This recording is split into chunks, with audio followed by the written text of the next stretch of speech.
Hello. I am not sure if you guys can hear me. I'm live right now in Sault Ste. Marie. My name is Katie Huckson, and I am the program lead for Digital Creator North, Sault Ste. Marie. I am not sure if anyone is tuned in right now or if I'm doing this live thing right. So just bear with me a moment.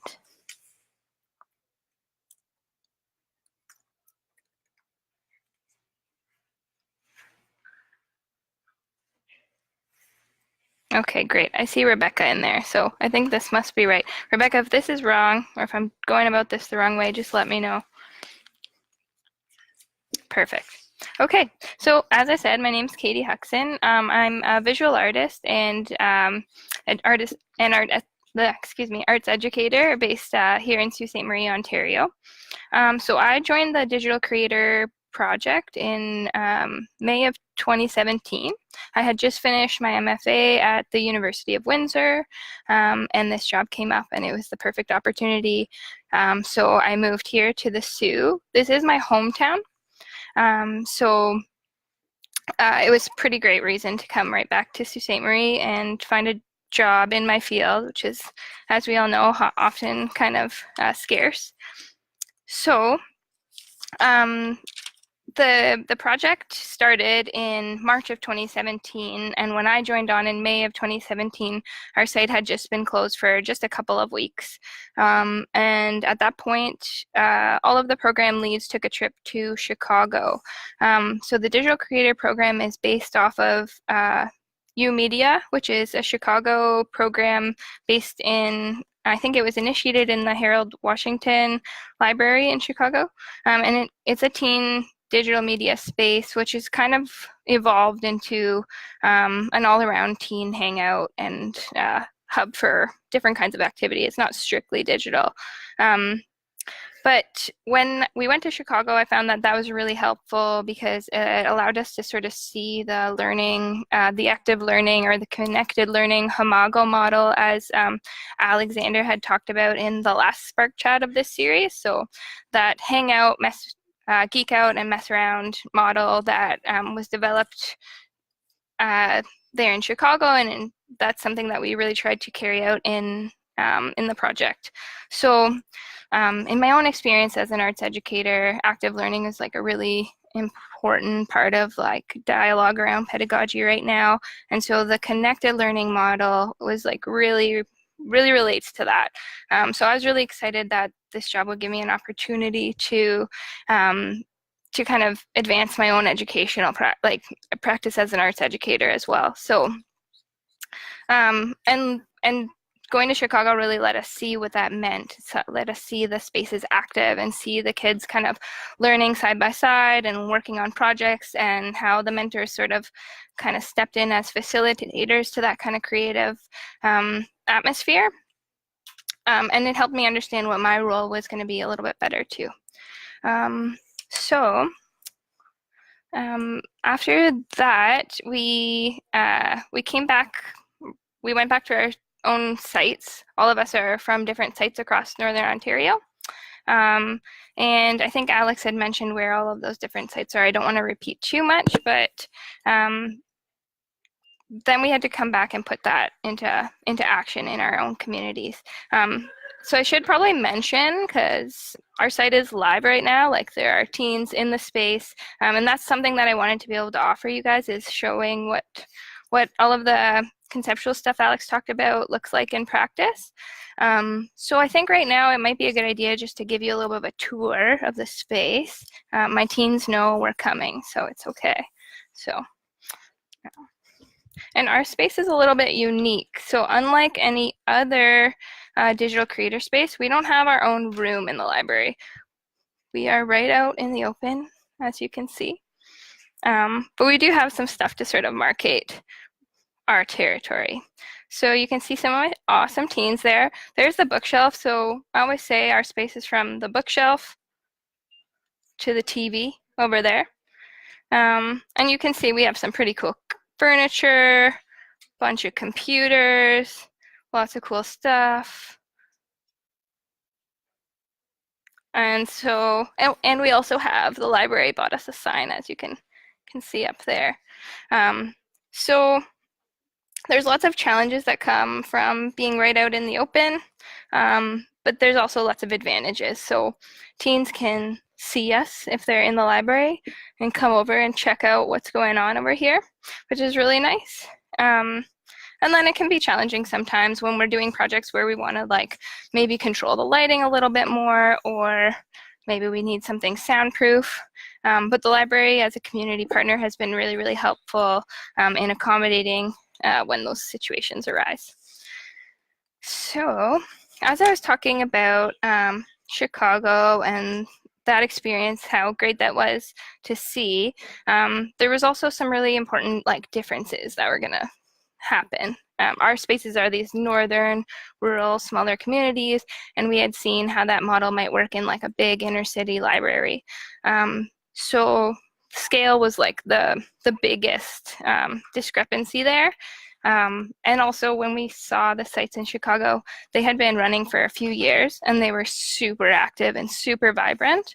And we were just starting out. So I know that a lot of the sites are kind of, we all kind of go through these lulls of like it gets really busy, and then maybe we don't know where the kids are for a little while. Maybe in the summer in northern communities, they might be spending time outside. So some of those things are happening.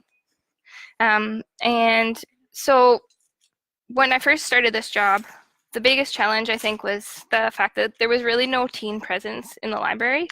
I remember some of the staff members saying things like, oh, teens don't even come here. And there was sort of this attitude like, you know, give it your best shot, but I don't really think you're going to get any teens in here. I guess maybe that speaks to the power of, if somebody had told me then how busy this space would be now, I don't know if I would have believed it. When I first started the job, I felt pretty discouraged because we started in May. We didn't have really a marketing budget, so we had to rely on like social media and word of mouth and kind of creative strategies to promote the program. And sorry, I just got a little distracted. And yeah, it was really a matter of like figuring out how to find the teens and how to make a space that they wanted to be in. But at the same time, I knew as a youth living here, like I grew up in Sault Ste. Marie, that everybody was like really, really thirsty for a youth were really, really needed a space that was really going to be their own. So it was a matter of sort of like, if you build it, they will come. And that really played out to be true. So at first, I had to be really, really creative with my marketing strategies. Like I said, we didn't have a budget. And the slow start could be, it was discouraging just on a, am I doing this right level, but, or do the teens really want this, or that kind of, those questions. But it was also discouraging because the library was really active. So there's always kids here, and there's also always like adults here. Whether or not the teen demographic was coming through a lot, there were other people that saw the space and saw what we had to offer and wanted to access that. So I think one of the biggest challenges when we first started also was not only like just getting teens in the door, but also like staking out that this was a teen space when there weren't really any teens in it. It was really hard to kind of justify that to, say, like a 25-year-old that wanted to come and use the space when they didn't see anybody, any teenagers on the computers. And that was challenging and sort of took a little bit of give and take. So there were opportunities where when I very first started, would maybe like be a little bit more lenient and let some younger folks in or let some older folks in. And that was quickly turned out to be, once we started getting those teens in, the problem with that really was quite self-evident. So I had to find sort of another way to funnel those folks that were coming in and they wanted to use our space. Luckily, the library here, and I think all of our community partner libraries have like really robust, amazing children's librarians and children's programming. So when it was a matter of parents that wanted their teens to access the space or access programming, I mean, it's free programming. Who doesn't want to send their kids here, of course? But it was a matter of sort of like redirecting those ones to the children's department and kind of pumping up what they were doing and just making sure if folks were getting to the services that were for them. But at the same time, it was frustrating as a young artist myself, other young artists wanting to come in and use the gear and not really having an opportunity for them to have a similar space to go.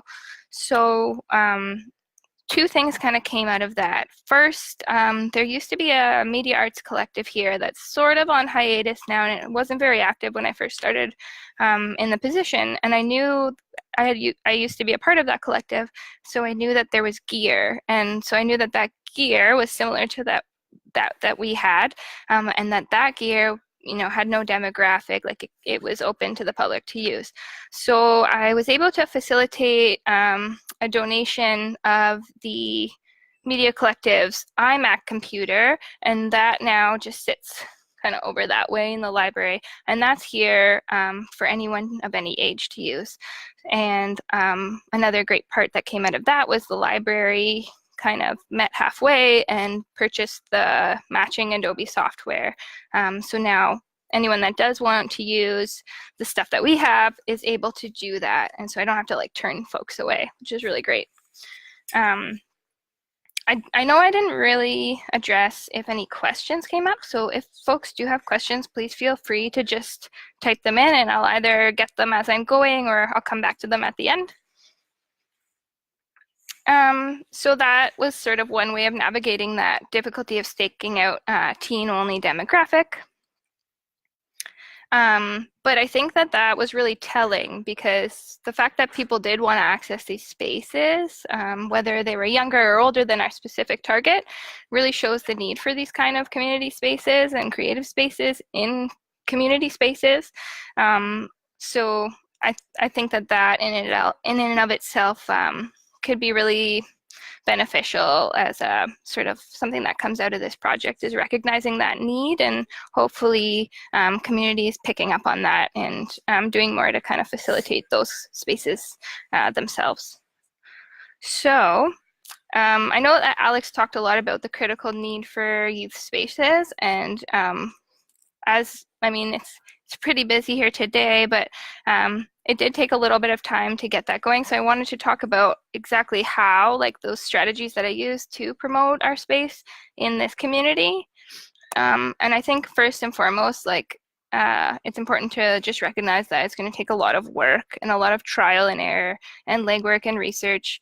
So that means like in person going it almost feels like cold calling where you're going to different organizations that you may or may not have had any real stake in before, and sort of selling yourself and what we can offer as a space, and trying to find avenues where we're not doing the same thing as another youth organization, so please let your youth know about us. So going around in person to different organizations, for example, we're lucky enough to be really well situated here in the Soo. I'm down the street from the Indian Friendship Center. We're also really close by to the Downtown Association, the Arts Council, the Art Gallery is right next door. So tapping into all of those different community organizations and trying to pump your message out that way, especially when you don't have a budget, was really helpful. Also kind of just partnering on things that you're not really even 100% sure. This was only at the start. I'm not really in that position now. I have to be a bit more selective with the partnerships that we do, but at the beginning it was be everywhere you can be in the community, just to get people aware of what you are and what you offer. Local media was also really important. I think it's important to find out what locals in your community do to access their event and news information, and then really lean into that. So in our case, Sault Today, or like the local online news journalism, was one way of like really pumping our stuff out through free events calendars, and also trying to get like stories about the launch happening. So online, print media, and also radio.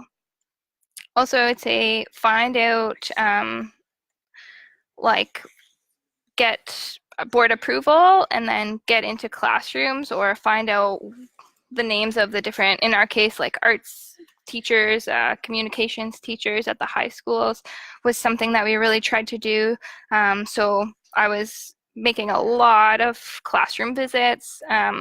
Something I sort of learned that in my community, our community is the biggest of the all 6 digital creator sites, so with 75,000 people here in the Sioux. So to me, that doesn't seem big, but I guess it's all relative. So we have 2 school boards here and several high schools. So for me, I found, especially in the bigger high schools, I was doing sort of like tables in the cafeteria, and like no one was coming up to me. Maybe like a couple kids would come take your thing off the table to be nice, but I found getting into the classrooms was a much more effective way of sort of meeting the teens where they're at. They're sort of already kind of willing to give their attention in that particular environment a little bit more than on their free time in the hallways. That's Monet. She just walked by. That's one of our teens. So another thing that was huge for getting the ball rolling, as I mentioned, was partnerships, and specifically other youth-centered organizations. So in that case, I partnered with an organization called Youth Social Infrastructure. When I first started, we did a couple kind of social justice meme workshops and kind of socially minded events. Also, there's a group called Youth Odena, or Odena, I think I might have mispronounced that. And that's sort of a youth group that's advocating for a youth space here in the Sioux. So it was really special to kind of to work with them, and a lot of these groups already have like a base of teens that are attending their programming, so it was easy to kind of market from there. Another really amazing partnership that I made was with the homeschool class. I'm looking at them right now, and they're like giving me a look. I got 2 of my homeschoolers here, and they are working on a yearbook for homeschoolers in the Sioux, which is pretty special. We're using InDesign to create that. So partnering up with like the homeschool group. So there's a group here called I don't know, social group. I can't remember. It's MESS, homeschool MESS. I don't know what the acronym stands for, but finding out like who the homeschool moms or parents are, and then how they kind of communicate together, and then letting them know about the program was like really a really great avenue to get teens in. So now we have a group that comes in weekly, and that's been amazing. And then finally, we partnered with Shaw TV, Sault Ste. Marie. It's now called Shaw Spotlight, but I think it is a Canada-wide like home TV, internet, all of that stuff. They also have like a subset that does programming for, in our case, it's like Channel 10 News. So it's like all the community news. So partnering with them was really, really, it was wonderful for so many reasons. Partly because it was like a free way to get our stuff on TV, but most importantly, they have producers at Shaw that do a volunteer training program, and my own experience is more experimental video, whereas they're like television and broadcast. So what we did was we partnered up with Shaw to come in and offer these workshops that they would train both myself and our teens different aspects of video production. So we did like lighting and editing videos and pre-production and post-production. It was amazing, and I learned so much personally out of that partnership that I was able to then go on and teach these workshops myself later on. So shout out to Christian LeMay and Shaw Spotlight for that. We also partnered with the local Arts Council and the Art Gallery. The Arts Council, we used a space that they have and their sort of membership base to promote, and we partnered up to run a documenting your art workshop, because part of what we have here with all the computers and video games, we also have really great lighting kits, tripods, and SLR cameras. And then out of that, we then ran a workshop in partnership with the Art Gallery of Algoma that was like a documenting your artwork workshop. That was like a prepping for your portfolio workshop. And that was like a way for people to use that documentation. Teens that are interested in applying to creative post-secondary, or even to art shows or things like that, where they would need to have a developed digital portfolio. That was an opportunity to help them with that. And the only thing about, I put like the danger of, I don't know if danger is the right word, but there's sort of like this, it's great to get out there and get your name going, but then once you start to establish a base of teens coming to use the space, it's possible that other organizations might want you to, oh, sorry, I'll get to that in 1 second. Might want you, everybody kind of wants a piece of you. When they find out, oh, kids are producing videos, maybe that's like a free way to get video production done. And so that was something that we sort of had to navigate after the fact, was like, you know, this is a space for teens to create content that's meaningful for them. We can't necessarily be creating content for all other organizations, like no matter how well-serving they are, because really like the teens are here to use the space in a way that's meaningful to them. So that's sort of a challenge that you might come across once you get a little bit more established. And I think that it's really a matter of figuring out, do the teens want to take part in that project, and kind of assuring the organizations that, like, the model of our program isn't that teens come in and produce work. It's that they come in and they experiment. They try new things. Maybe they get halfway through a project and then drop it and never touch it again. So just kind of making sure that everyone understands that that's sort of the model that we have. So I just got a question. You're working with partners and bringing people into your spaces to run workshops. How do you make the space remain welcoming and safe for the youth that usually attend? Yeah, that's a really, really good question. Essentially, you have to just kind of keep in mind that this space is meant to be the teen space first and foremost. Like, this is, so I think that that really kind of plays into what I was just talking about. So after the Shaw partnership, other folks that I've trained with Shaw and that produce content using Shaw's services have come to approach us and said, what, it'd be amazing if your teens could help me create this project. And it'd be so great for them to do this. And not that it wouldn't, but the teens are here to really like work on their own projects. So just like making sure that anyone that approaches really has a firm understanding of like what our space is about. And like I said, that's really about giving teens autonomy of their own space, being a mentor for when they want to learn new things, and just encouraging them to experiment and yeah, make the space something that's meaningful to them. So I hope that answers your question, but if you need more specific answer, just let me know.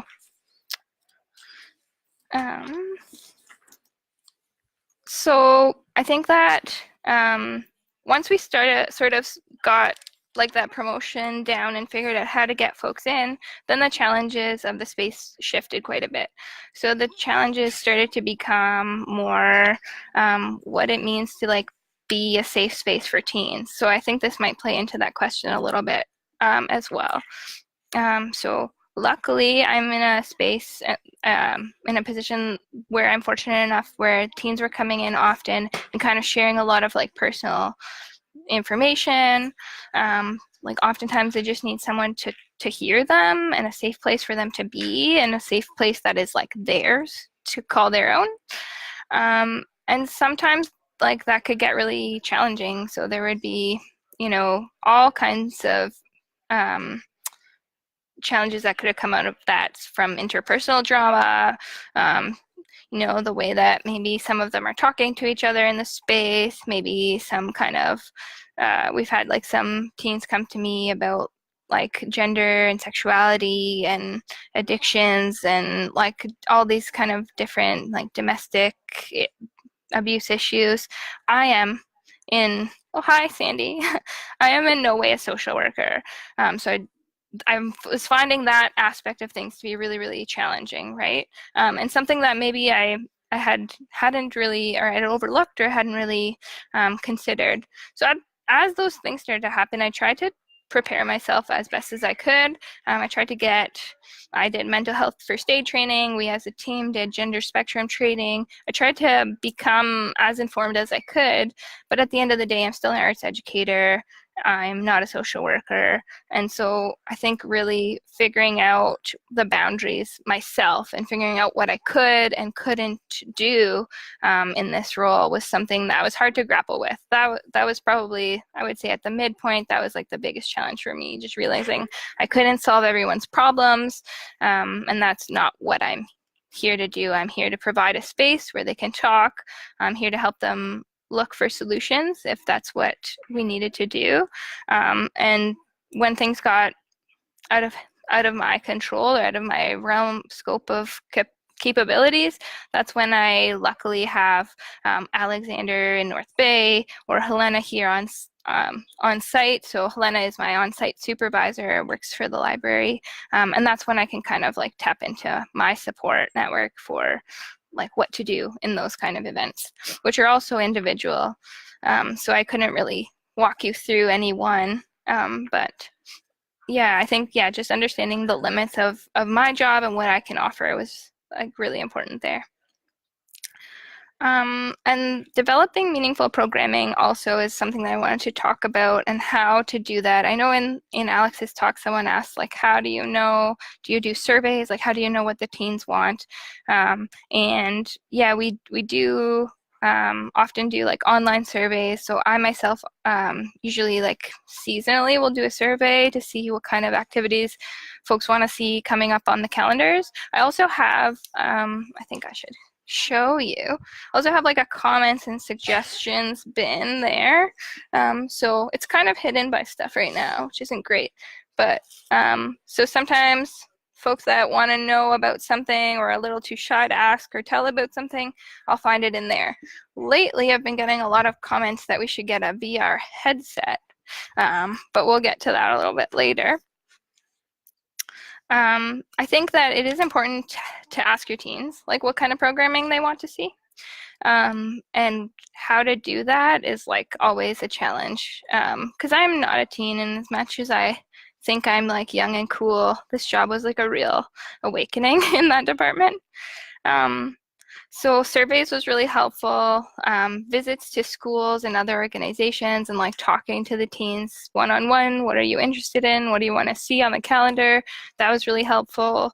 I think I did try, we did try running a youth council here once we had like a really good teen base established, and that was great. We had a couple of meetings and we developed a code of conduct out of that, which was really helpful.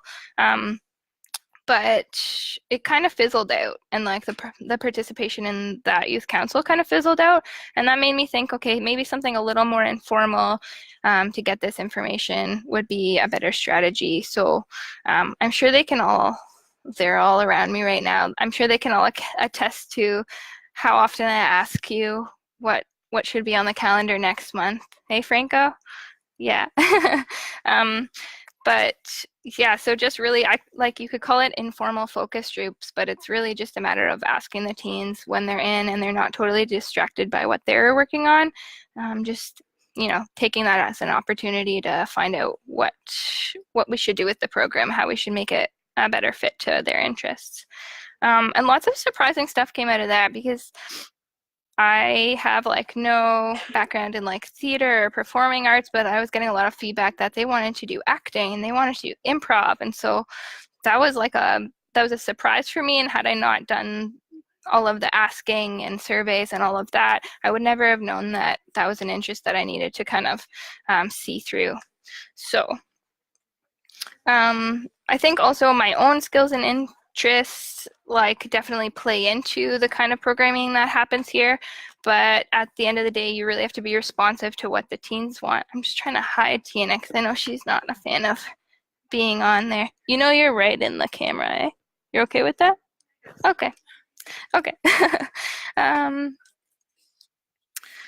So there was also like I said, there was discrepancies in terms of like what my strengths are. I'm a visual artist, do a lot of experimental video, performance, painting, drawing, collage.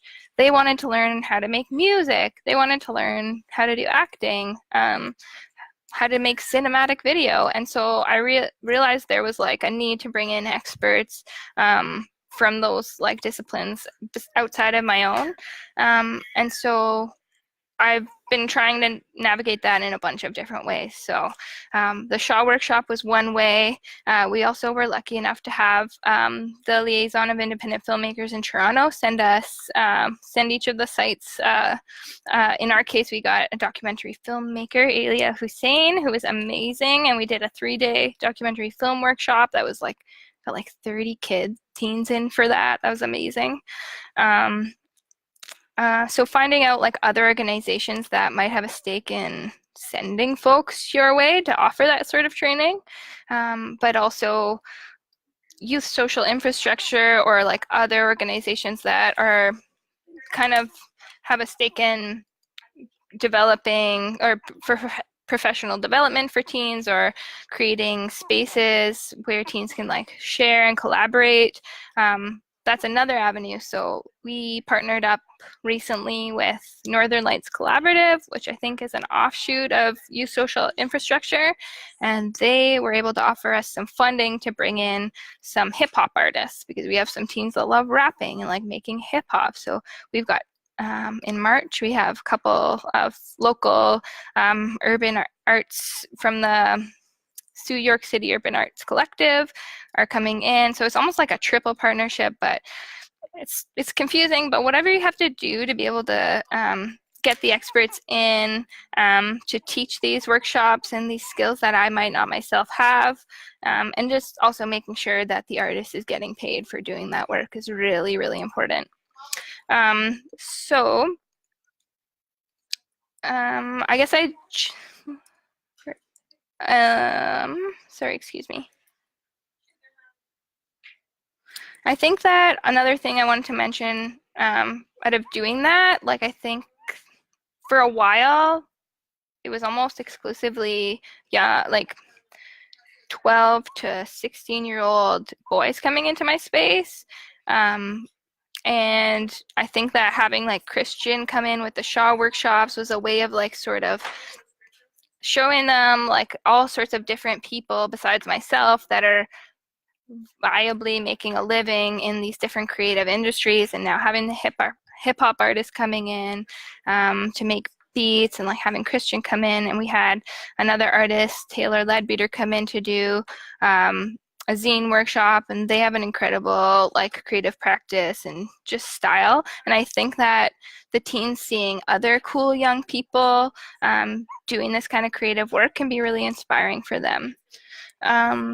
And also, like, I think it's important to work smarter, not harder. Like, if I don't know the first thing about something and my teens really want to learn it, it's probably like going to be easier to bring somebody else in than it is for me to learn an entirely new skill.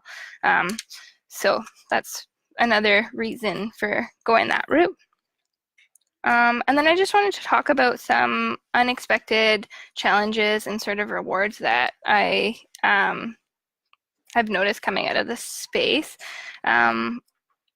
This is sort of a duh, but something I kind of had lost touch with as a 28-year-old just coming out of grad school. Teens are amazing. Like, they're amazing. They are like so real. They're so confident. They have the most incredible ideas. They don't seem to have the same inhibitions that I have or that you have as soon as you get out of that teenage group. I think that it's not like I didn't have like the confidence that they would be able to be these like amazing creative individuals, but they've just like blown my mind. Another thing is teens want to participate in fostering community spaces such as this one. They want that autonomy and they want the responsibility that comes along with it. I thought it was going to be like, this is your space, like use it. I would thought there would be a lot more reminding people to be, you know, gentler with equipment. I thought there would be a lot more reminding people to be kind to newcomers in the space. That couldn't have been more wrong. Like they help take care of all the equipment. They remind me when I'm not getting people to sign in. Like Franco especially has been an incredible. Can I embarrass you? Franco's been an incredible ambassador to the space. He won an award actually the first year. We got to partner with Youth Odena and we did this Youth Legacy Award. So I selected Franco because every time somebody came into my space, Franco was so welcoming to them. Still is. He's always like up for trying new things, new projects, helping other people find the tools that they need or maybe the software that they need to do the project that they're interested in. He's like my number one IT troubleshooter, and they're all just so amazing in their own ways. I think I didn't really expect them to take so much responsibility and autonomy over the space, and that's been just like probably the most pleasant surprise out of everything. Another thing, they argue a lot. I really have to get over that, I guess.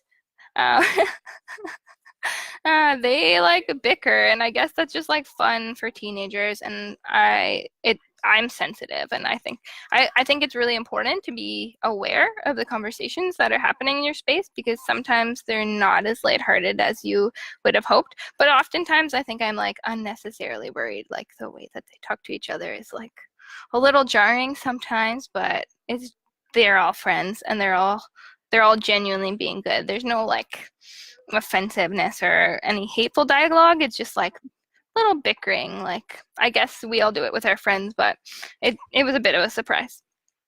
Another one that I think is a really big one is like sometimes teens will never finish the project that they have been working on for 3 months, and we did like a million tutorials and it's like almost exactly perfect, and then they're just over it and they just drop it. And that for me as an artist is like really hard sometimes. Ewan's looking at me because he knows like he may be one of those people. But it's just, I think it's just like the important thing is that they're experimenting with the media. They're giving things a try. They are, you know, using their imagination. And really the space is theirs. It's meant to be a space that they can do what they want in. So it's none of my business to be like, hey, are you going to finish that really amazing video? I hope you do. I do obviously encourage that way, but if they don't, then they don't. And that's something that I have to let go of. As like both, I am an arts educator, but in this role, I'm really more of a facilitator. So just remembering that boundary. I think that is most of what I wanted to talk about today. I'm sure I forgot something because I was nervous to go live, but yeah, if anyone has any questions, please let me know. Otherwise, maybe give you one more quick tour of our space, and then maybe you'll sign off. So I know I had told you about from the bookshelf. So the bookshelf is like, it's hard to steer this thing. Sorry, hey Franco. So the bookshelf is like our free store. The very top shelf, there's a bunch of free stuff that anybody can take. On that free shelf are like zines that teens have made.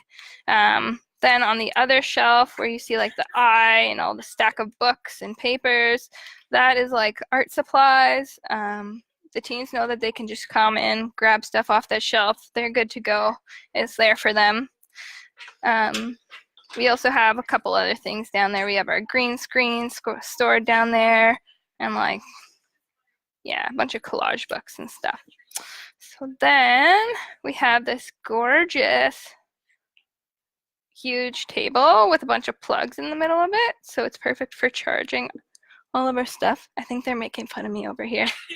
You guys making fun of me? No? Okay. Um, so yeah, there's our iMac computer, one of our MacBook Pros. I am on the other MacBook Pro, and we just got another iMac, so that's just being set up downstairs. I have no idea what Ewan's working on right now. Are you doing yearbook? Not right now. He's done the yearbook, ladies and gentlemen. Awesome. We have a bunch of hot chocolate on the counter because today is writer's craft. You guys writing? Amazing. Amazing. There's our plant. That's Herbie the hibiscus. And that TV is where the Xbox goes, but there aren't really our gaming crowd in tonight, so I don't have it set up right now. We have a writer's craft workshop. We also have our code of conduct on the wall here, and then it's also over on the window over there. So I'm taking you away from our space now. So this is one of the challenges that we have, is that we don't have a room, so our stuff is kind of all over the library. So that's our blue cabinet, and that houses like all of our computers, our cameras, all kinds of stuff like that. And then here is the donated iMac computer that is open to the public that I was talking about. So thank you to 360 Sioux Media Arts Collective. How do I show it? There we go. For that. Yeah, I think that's most of it. And then just some of my teens kind of enjoying some, there you go. Just enjoying some Timbits and writer's craft.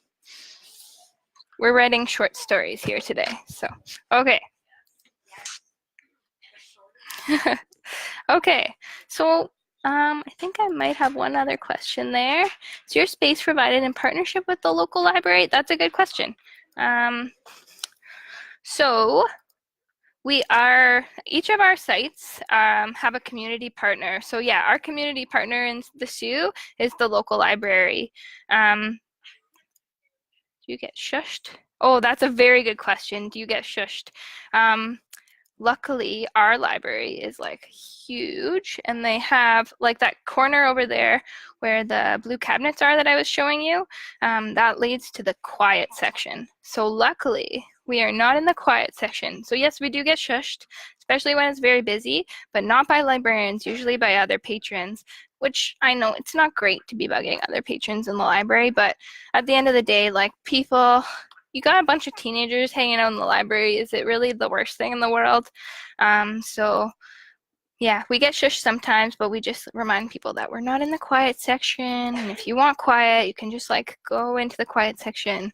And we promise not to disturb you there. So yeah, but yeah, good question, Sandy. I think that's everything that I have to say. Oh, and I've been talking for a long time now. So thank you so much for this opportunity, SPARC. And yeah, I'll sign off for now from the Sioux.